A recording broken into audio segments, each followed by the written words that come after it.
Good morning, welcome to Harley Homestead. Today I want to show you what seeds we start in January. We are in Gardening Zone 7, and if you don't know what zone you're in, the USDA actually has a website, and I'll put it here on the screen and it's in the description. Knowing your gardening zone will help you know when to start seeds. Even on the back of seed packets, it will show you start these seeds according to what zone you're in, and it'll kind of show you for this zone you start these days. I have been seed starting for about 5 years now. We grow about 25% of our food each year, and we're increasing that amount every year. Our ultimate goal is to grow about 90% of our food, including our meat,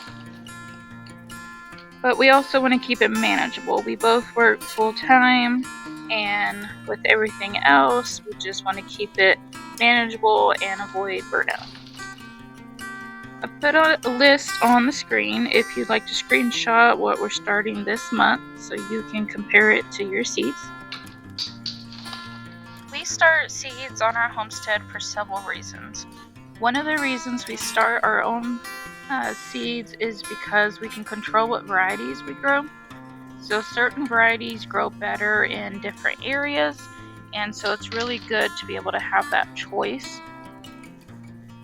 Not to mention the different flavors of tomatoes and different things.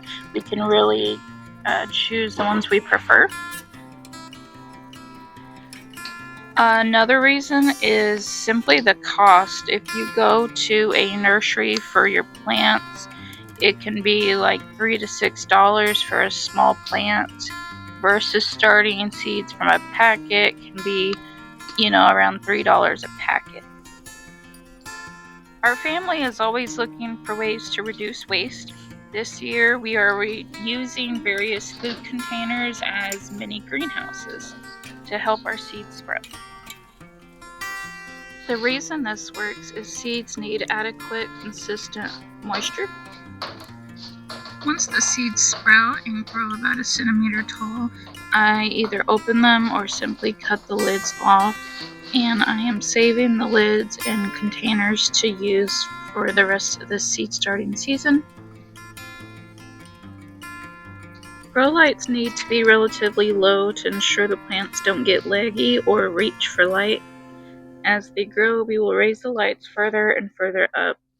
I don't use heat mats because I simply haven't made that investment yet, and we seem to get by without them.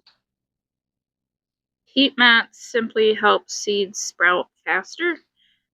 I have always had success with my seeds sprouting quickly, so I haven't been too worried about that. I do keep a small fan on the plants to increase the airflow.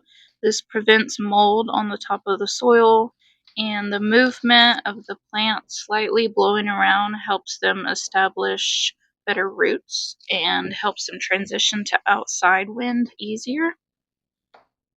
You can start with pre-moistened soil, but I keep a lid on a tote of soil and I don't want it to mold inside of there.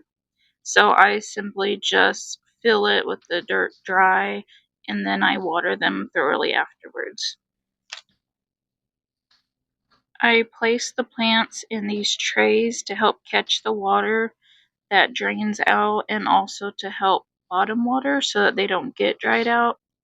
I purchased this shelf and lights off of Amazon, and the links are in the description. I do wish that the shelf was deeper, so keep that in mind if you are wanting to use certain trays and things to calculate how deep the shelves are. Another way we save money is by reusing these cardboard pots. These are from our tomato plants last year, and we just take the plants out of them when they're either dry or when they're wet. We stack them immediately, and then they dry out in the correct shape.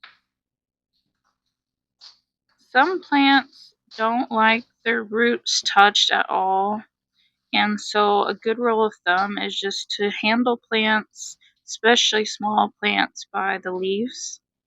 and you don't want to break the stem either. So using the leaves is the best way to transfer and up pot any plant. So when you're up potting, you want to leave just a little room and pack it lightly so that you can make an indentation to put the roots into the soil. Now, on some plants, you can bury some of the stem, like tomatoes, but on most plants, the general rule is just to plant only the roots.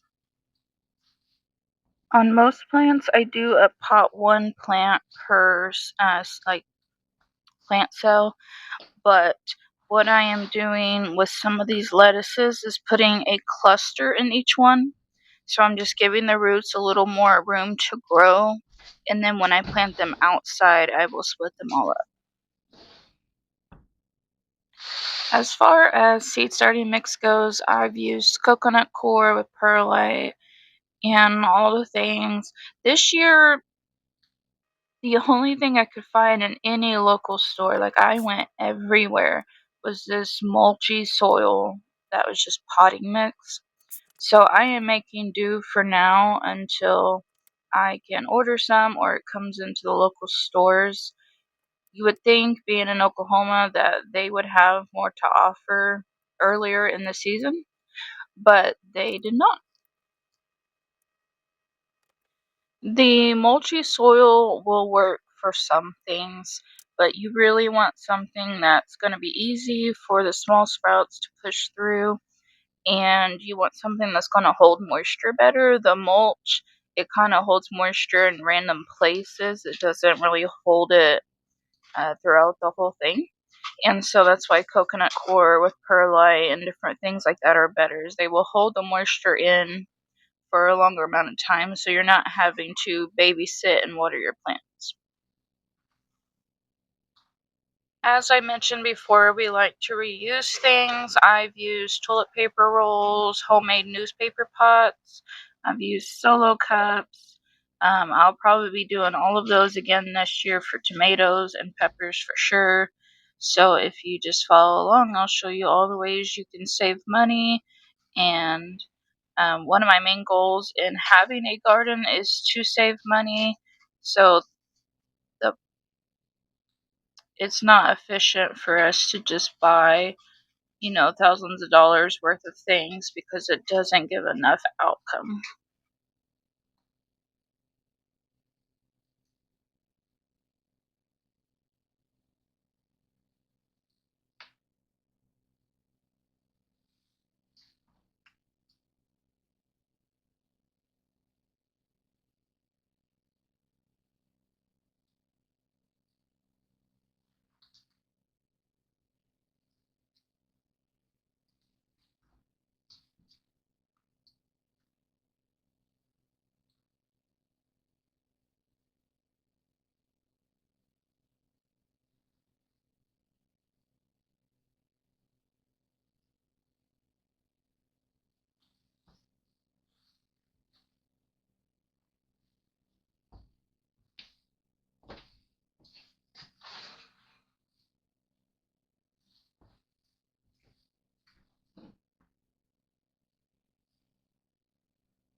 Starting your plants from seeds is a learning curve, but after just a couple of years, it starts to feel like second nature. You realize what you have to do and what you can play around with. I used to use regular shop lights. You just have to have like a cold bulb and a hot bulb, and so you have like the opposites, and they will work as grow lights. I've used dirt straight from outside, and even my potting mix this year, like this will sprout the seeds fine, but I need to add some nutrients for them to grow into healthy plants pretty soon. And so I will be having to add amendments and things so that they can grow healthy enough to not be thin and frail when I plant them outside. So if you follow along, I will also show you how we get the plants used to being outside before we plant them out there. So we will take them out a little bit each day, increasing the amount so that they can be stronger and ready for that climate change and just the whole change of the wind and the environment that's outside.